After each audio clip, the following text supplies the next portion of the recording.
Les symptômes du diabète. Comment et pourquoi les dépister précocement? Savez-vous que 3 millions de nos concitoyens sont diabétiques connus? Savez-vous que près de 800 000 Français ne savent pas qu'ils sont diabétiques?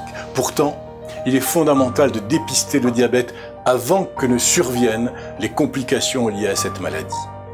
Oui, hélas, on peut être atteint de diabète sans le savoir.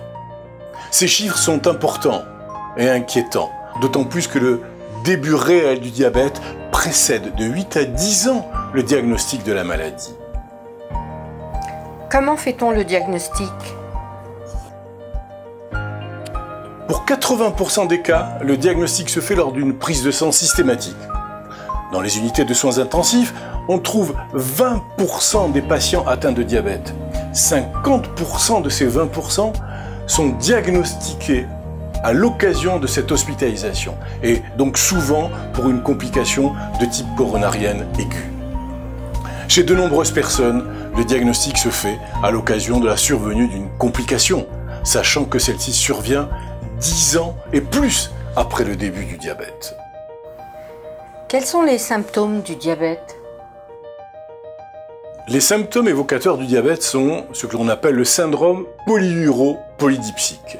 C'est l'apparition d'une soif importante, inextinguible, liée au fait que le patient va uriner fréquemment, en particulier la nuit, ce qui le réveille, et va l'obliger à se lever plusieurs fois.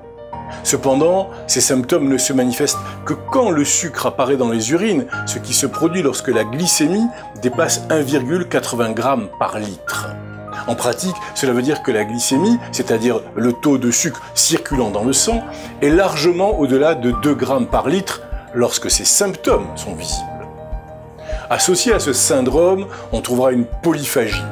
Une polyphagie qui, cette envie de manger, qui peut s'accompagner paradoxalement d'un amaigrissement.